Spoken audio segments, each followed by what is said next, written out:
Hello and welcome to the A-List Spotlight feature brought to you by the Schnabl lending team and A-Plus Mortgage. So today, Cody Stratman and myself, Aaron Zieg, are very excited to bring you Shawn Schnabl of the Schnabl lending team. That's a tongue twister, huh? That is a tongue twister. Try saying that 7 times over and over and over. So before we get started here with our featured guest, being that this is our very first feature of the podcast, Cody, take us through what is the A-List Spotlight feature? So the A-List Spotlight feature is going to be a podcast that we're going to bring in people in the real estate world, all walks of life in real estate, and we're going to ask a few simple questions and really get to know what the professionals are doing out there and how they got there. So it's very exciting. Obviously, as one of the people in the podcast, I'm going to learn a lot, and I'm hoping the viewers get to take the same from it. So very exciting. Absolutely. And one thing I want to add to that is for every overnight success, people don't get the opportunity to see the beliefs, the mindset, the grit, the grind, everything that went into that for the last 5, 10, 12 years in this case. 12. So yes. With that, 12 years ago, the year is 2009, the mortgage industry had like a prison break going on. Like literally anybody and everybody was running from mortgage saying, get me out of here. And one person walked into that prison saying, no, here I am. And that was you, Shawn. So take us back 12 years ago, kind of tell us your story, like how you got here, how you jumped into this industry, and how you got to where you are today with the Schnabl lending team. Yeah, that's a really good question. God, it feels like an eternity. But yeah, back in 2009, as you guys remember, the recession was going on. The economy wasn't looking too good. People was taking people maybe 300, 400, 500 days to sell a house. So when you meet with a client, you'd ask them, do you have a house to sell? And they'd say yes, and you kind of go further and closer down in your chair like, oh man, I'll see this person in about 2 years, get that pre-approval set. But yeah, so prior to that, I was in the car business. Funny enough, started selling cars in like 2002 as a salesperson for about a year, and they saw the finance in me, and they said, we think you'd be a really good finance manager.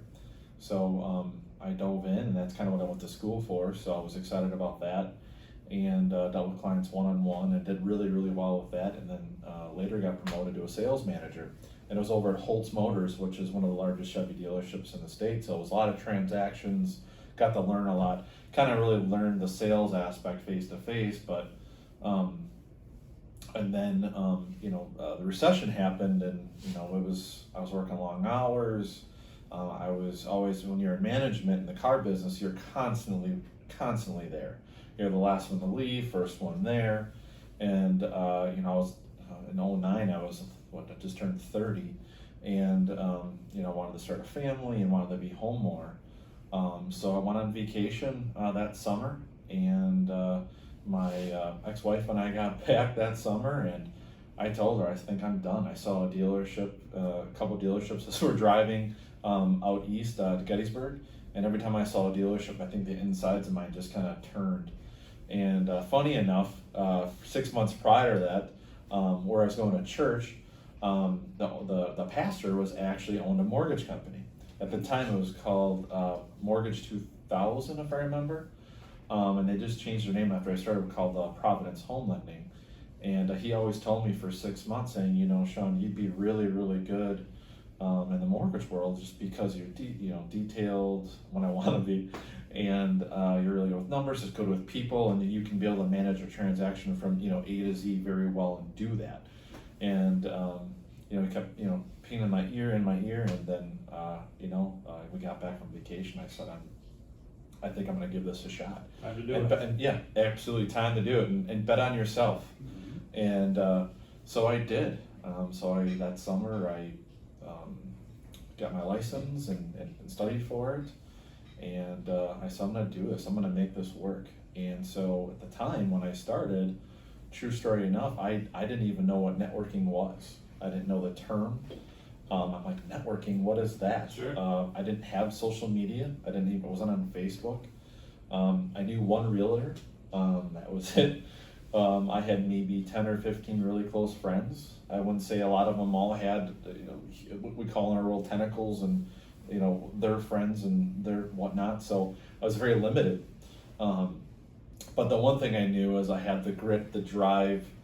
I'm very tenacious, passionate, and I don't give up. So I said, I'm gonna give this a whirl and give it a shot. So 2009.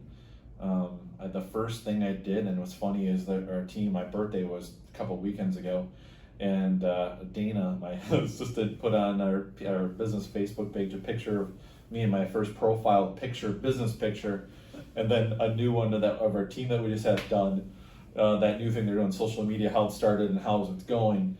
And the funny part about that picture, that's literally the first thing I ever did to get into that was the first thing I did in the business. I'm like, okay, I market myself. I guess guy told me, go get your picture taken. I'm like, all right, got in a suit, went and got my picture taken. That was the first thing I did. That was marketing back then. That was marketing back then. That was the thing. And you look back at that picture and how it came about getting a new picture. Well, 3 years ago, was my daughter Isabella all of a sudden saw a picture of my signature on my email, and she looks at, who was that, Daddy? I go, that's your dad. For a change. I guess it's time for a change. So then I made that switch pretty quickly. But yeah, and now here we are. But yeah, I got in the business in 2009, and when everyone was getting out of the business, I was getting it. The way I looked at it is, if I can make it work then, as things got easier, I could really make it work. Sure. Absolutely. I had set out goals of my main focus was building my business one day at a time. What can I do today to build my business for tomorrow? Because when you're new in sales, outside sales, it's hard to quantify what success looks like every day. Because not every day you're going to get an accepted offer or get a loan application, or get a lead, or have a meeting. So you have to sit there and try to figure out, okay, how do I quantify victory today? What is, and I always tell the team or anyone who's in sales, is try to do one thing every day to build your business for tomorrow. Because if you do, you'll be successful. It's a snowball effect. It just keeps compounding. So when I got in, I told myself every day I'm going to do one thing, regardless of me getting an AO or meeting a client or getting a lead. I want to do something that's building my business, and I've kept that for 12 years, and this is where I'm at today. Anyone new to this business, I definitely suggest looking at that, because it's really hard in this business and sales where you go home and you're like, man, I didn't get an accepted offer, didn't get this, what did I accomplish? Well, that's not exactly true. Think about it. So Well, I can say, Shawn, even on your very worst days that I've seen, that's when you seem to focus on tomorrow the most, and it's very admirable. The other thing I want to mention is that Facebook post that you mentioned from your sister Dana, is that it was highlighted in there, the amazing talent you have at karaoke. So if you ever see Shawn out at karaoke, you don't want to miss that. And I might even dance with it. I've been known to a little break dance a little and dance. There's something going on. As a matter of fact, we had our fundraiser run 5K on Saturday with Realty executives, and at the very end, Nicole McCarthy, who was an agent out of the East Troy office, she was doing a selfie or whatnot, and I was in the background. I started some music, and I was just kind of moving, and somehow I got caught into it, and she posted it on Facebook, and it was actually really, really funny. So you never know when you're going to catch me singing or dancing. It's amazing, because that first picture was marketing, now it's you dancing. So technology's really brought a new game to It is. So, speaking of the team, we mentioned Schnabl Lending Team. What is something unique about the team, or your specific lending world, if you will? Well, I would say our team definitely. One of our first team meetings, we talked about the difference between what's the difference between a team and a group.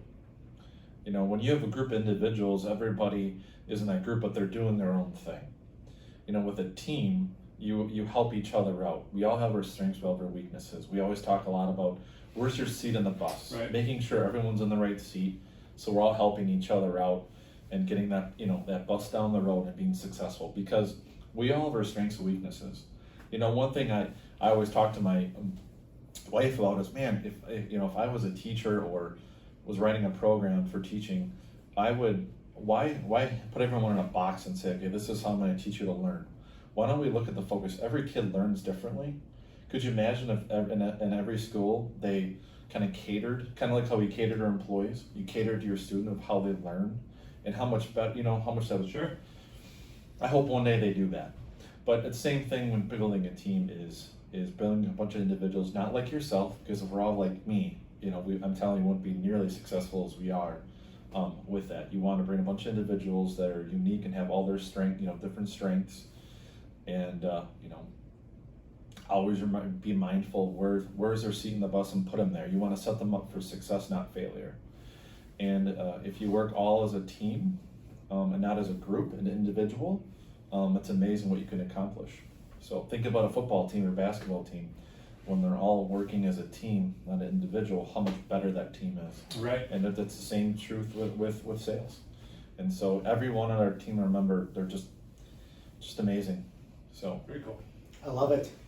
So going backwards a little bit here, in 2009, absolutely crazy real estate market. Fast forward to now, in some ways it's equally as crazy, or in some ways maybe even more insane, especially for new buyers hitting the market today. What is some words of advice that you would give to new clients in this market today? Get pre-approved right away. Make sure you set yourself up with a really good lender, somebody who can communicate very well, work with you. Also try to set your approval letter, what's the word I'm looking for? Making sure your approval letter stands out opposed to other letters. So something that our team does is anytime we pre-approve somebody, we don't just send you the pre-approval letter out right when we do it. We'll wait for you to find that house specifically, put the address on, put whatever amount you want on there, if it's for the amount you're asking, or if it's the amount you pre-approve for. And then what we really like to do is after you guys place that offer, I have your buyer's agent let us know, and then we'll communicate and call the listing agent and say, hey, just so you know, ABC just placed an offer on your property. And then we just kind of talk from a high level standpoint about us, introduce ourselves, talk about the client as the high level. And we obviously make sure before we do that the buyer's agent's aware that we're doing that, the client's aware of that, and everyone's on board with that. Once again, making sure we have that team, the right realtor, the right lender, set up for success. And that's the number one thing I would tell buyers right now, is making sure that you are working with that right team. It's very, very important. Just don't go online. I know it's the easy thing to do. Go fill out your Quicken Loans or Rocket Mortgage. I'm not saying they're all bad. I mean, I'm sure some of them are good. There's a lot of clickbait out there. But there's a lot of clients. We all know clickbait. So listen to your realtor. If they recommend somebody, listen to your recommendations from your friends. And sometimes it's not always good to use family. Because the reason I say that is sometimes you might have a family member who sells real estate or does loans part-time. This is very much a full-time position, full-time job. So you definitely are going to want to make sure you're working with someone who's full-time, who's doing this all the time.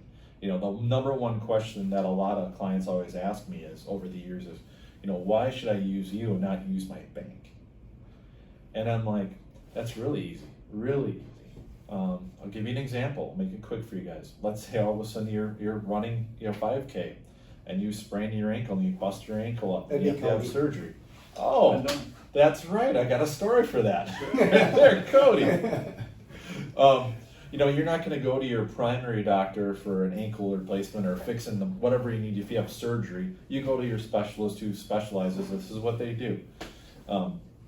Because they've seen it all. If something pops up, or hey, this looks a little different, that's the difference. Banks do a very good job at doing a multitude of many things, but all we do in this world, is residential lending all day, which means you're seeing high volume. We're seeing a lot of it.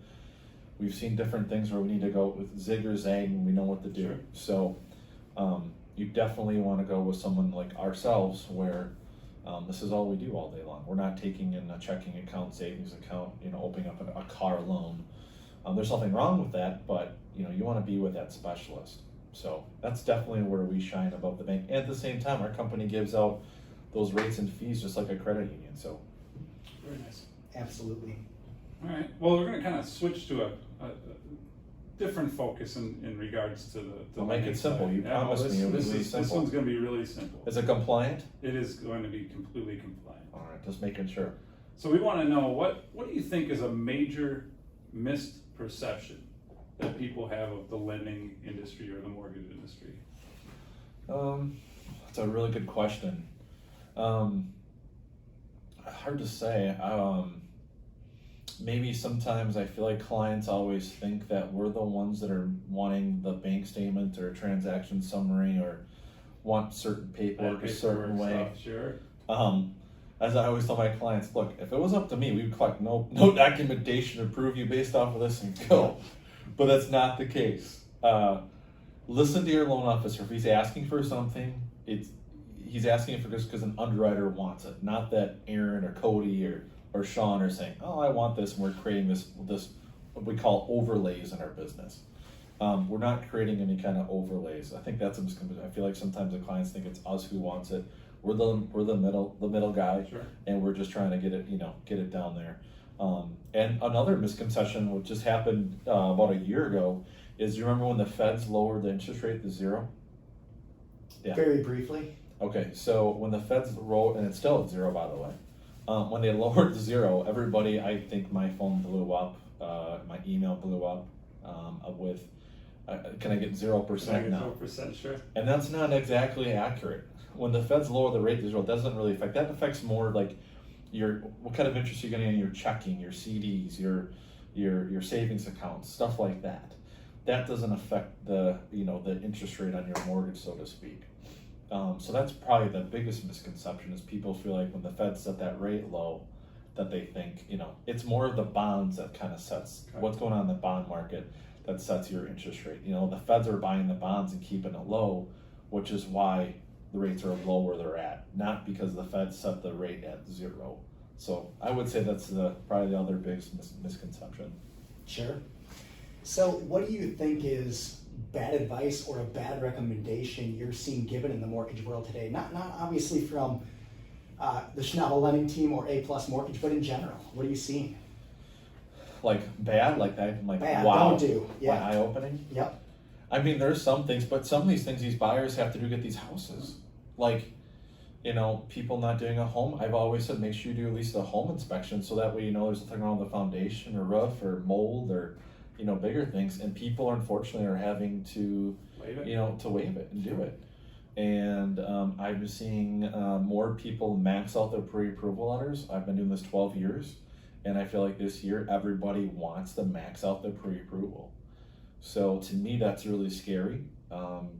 There's always a cause and effect when you start doing something that's going to have effect of it. And so at some point I could see, I've been saying like I'd be curious to see in the next 12, 24 months or 5 years, whatever, if there's going to be any kind of lawsuits because of the inspections or not disclosures on the homes, on the or even foreclosures later on because people maxing out what they're approved for. Right. Which would, to me, that's kind of, to me, it's bad. It's kind of scary. So, well, to dig a little farther on that, I mean, it's definitely a different market than 08, 09, would you not say? I mean, it's... Oh, it's so different. Totally It's completely opposite. So in 09, like I said before, it took 500, 600 days to sell a house.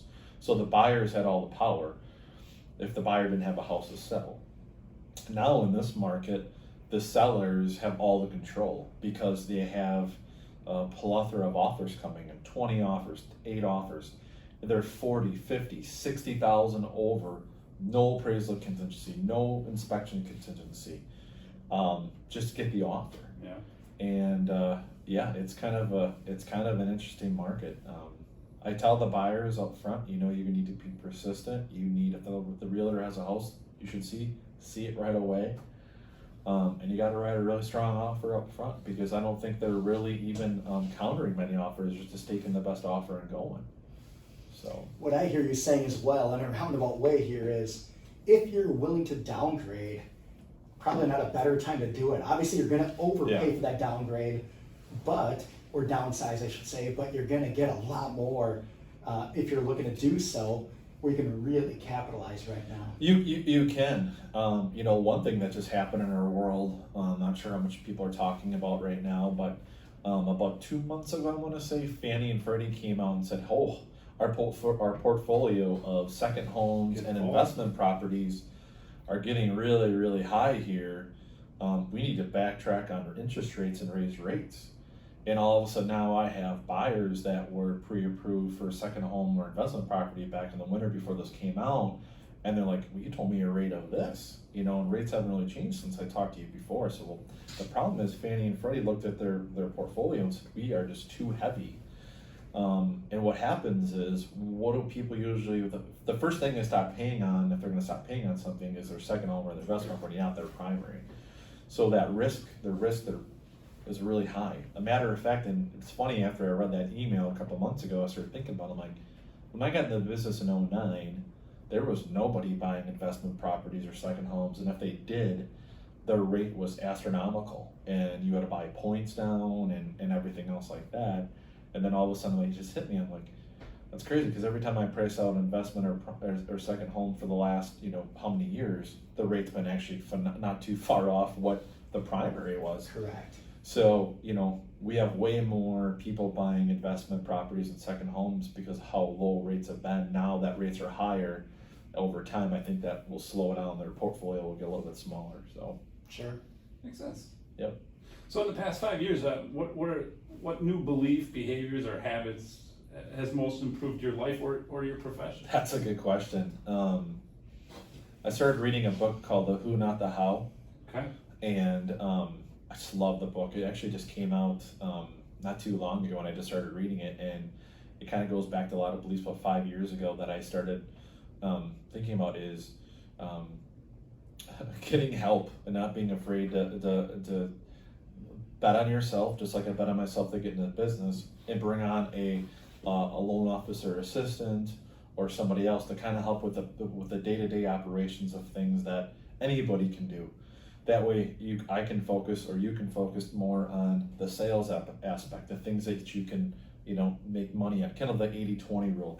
You want to be working on things that make money, not the things that don't. And once I started really believing in that and actually following with that, I saw my business go from, higher. And that's kind of my main focus with my team is, okay, how can I invest? I want to make a team of ninjas, so to speak, SEAL Team 6, right? Yeah. How can I build them up within and give them assistance, help, so all they need to worry about and think about is sales, which is what we all love and enjoy doing. That's the fun part. The part that we do not like in our business is, calling a client for a bank statement, or, hey, I need to get you the signature, or can you send me your mortgage statement, have those conversations.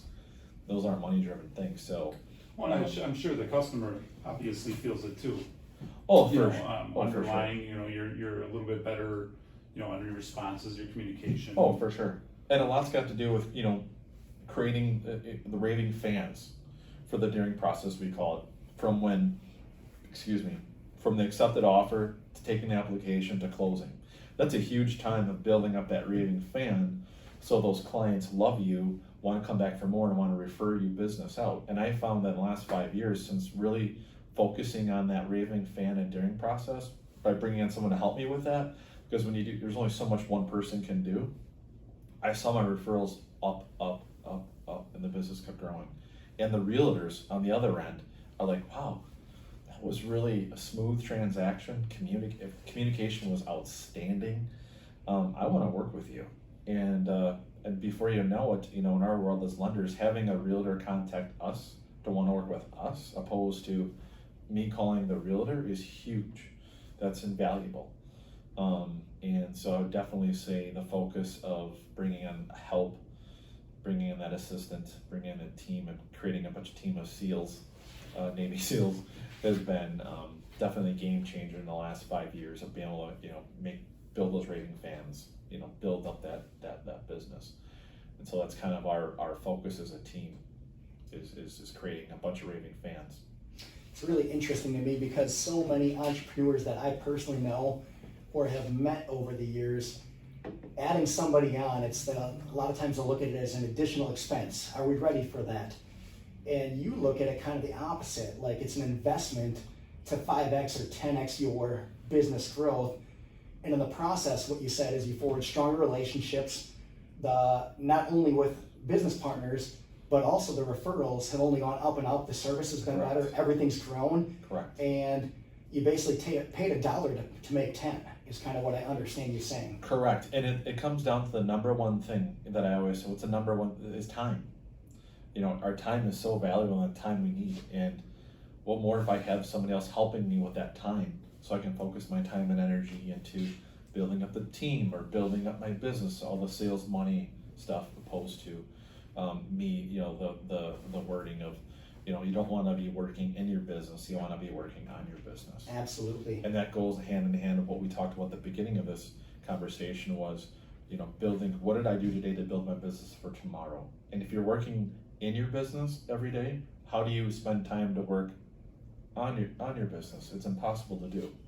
So this is being really mindful of that, and then obviously betting on yourself and knowing that you may bring on an assistant or bring on someone that's going to cost you money, but in the time it's going to give you more time, which in return should make you more money than you would have if you would have done it yourself and been knees deep working inside your business, not on it. As long as you're using that time effectively, absolutely. Oh, absolutely. It's like the 9 to 5. I have heard this before. If every salesperson or every business acted and treated their business like a 9 to 5 job, and did it when you work a 9 to 5 job, you have tasks from 9 to 5 Monday through Friday.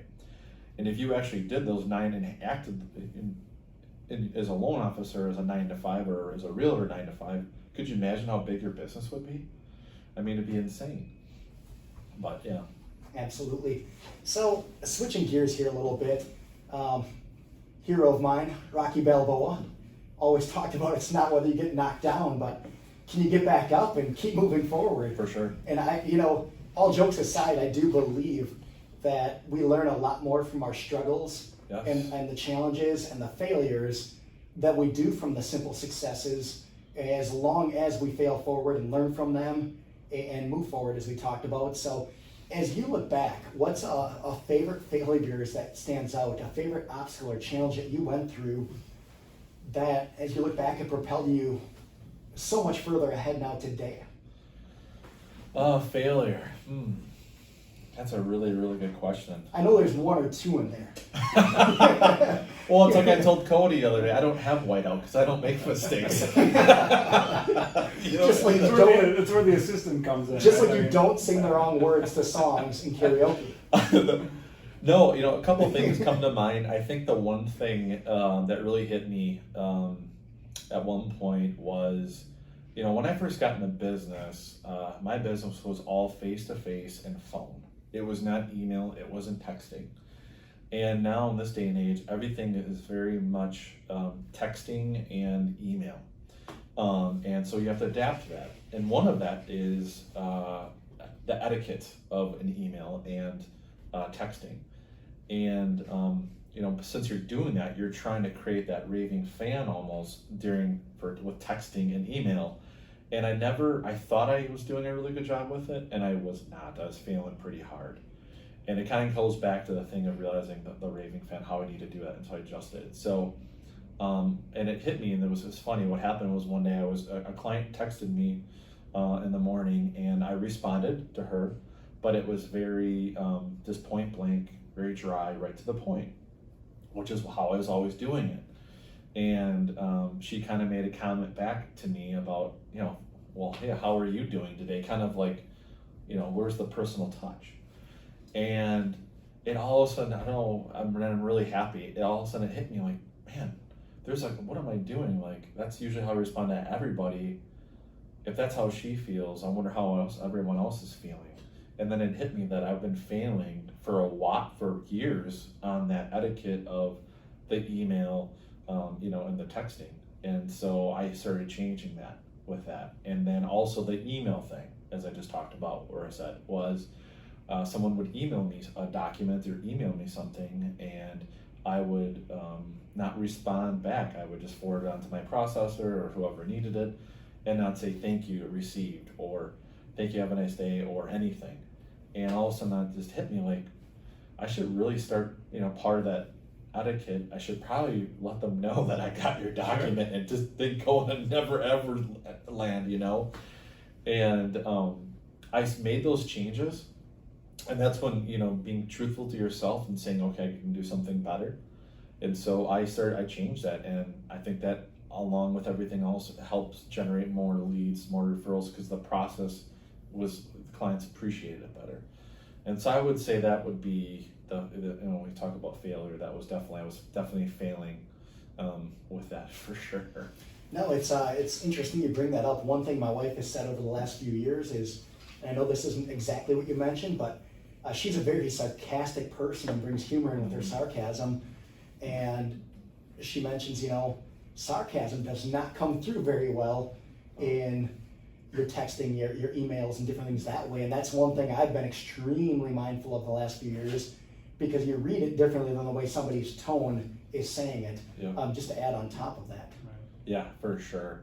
It's like I almost wish they would, when you do a training for a new salesperson, you gotta let them, hey, just so you know, it's a lot of different now when it comes to email and texting and, Yep. but sometimes they say it's tough to teach an old dog new tricks. Yeah.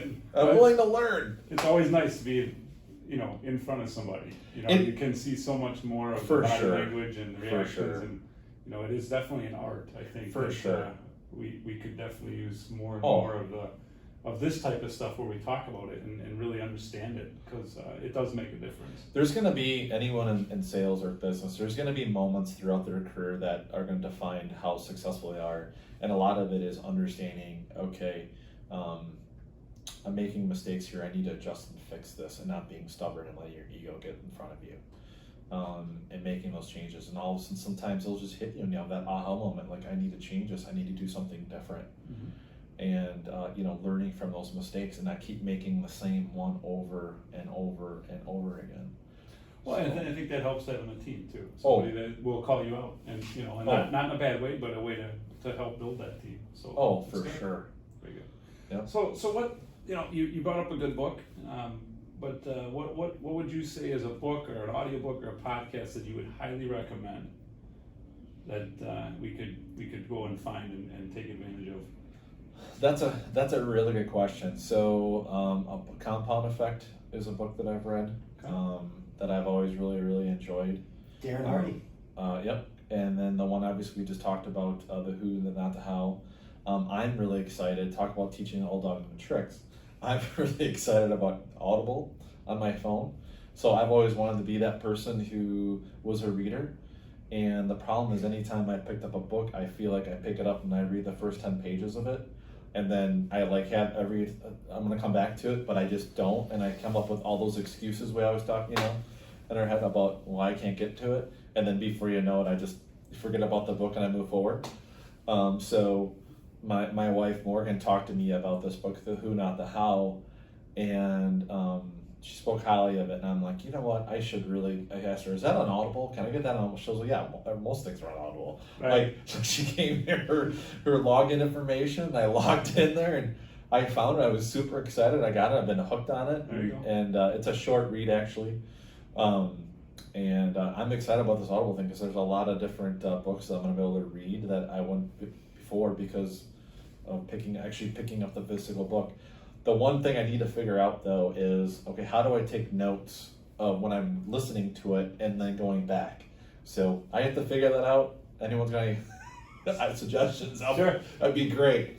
So I got to learn that one. Well, please send all the suggestions right to our Facebook A-listers, and we'll hand them off to Shawn then so he can grow his reading. Well, Shawn, I think if you watch the future A-list spotlight features, I think somebody will touch on that and you'll get an answer. So before we wrap up here, the show it's your show today. We're just here with you. Any final words you have for our audience about A+ Mortgage, the Schnabl lending team, you yourself, anything you want to add? Anything. One thing I kind of wanted to talk about and add a little bit is to everybody in this business or in sales or anything is be comfortable with being uncomfortable. Challenge yourself. Don't let the ego in your brain get the best of you and let you not do something because you talk yourself out of it. It's okay to hear the word no. And the one thing I always tell my guys is if you don't ask for it, I already know the answer is no. So don't be afraid to ask. So that would be definitely the biggest thing for all the salespeople who are watching this is be comfortable with being uncomfortable and do one thing to build your business every day, and I promise you'll be successful. Awesome. Outstanding. I can tell you one of the biggest reasons you're our very first guest is you set an extremely high standard and you consistently rise up to that standard each and every day. So everything I've heard here today, we've personally seen on a day in and day out basis. So with that, thank you everybody for joining us for our very first A-List Spotlight feature with Shawn Schnabl. And before I forget, I'm terrible. Thank you guys for having me. It was an honor and privilege, seriously. Absolutely. You guys are awesome. You guys are great. I'm so impressed with you guys. I'm excited to see where this podcast goes. I think I was reading a list of future people that are going to be on there. I'm like, wow, what a list. I'm excited to watch them and see them, and I'm really pumped for you guys. I appreciate it. I mean, hey, and in all reality, success does leave clues, and we have the honor and privilege of seeing the high end of that with some really special people in this industry, so it only makes sense to share that. Absolutely. So, excellent. Well, thank you, everybody, and we will see you next week. Have a great week. Thank you. Thanks, guys.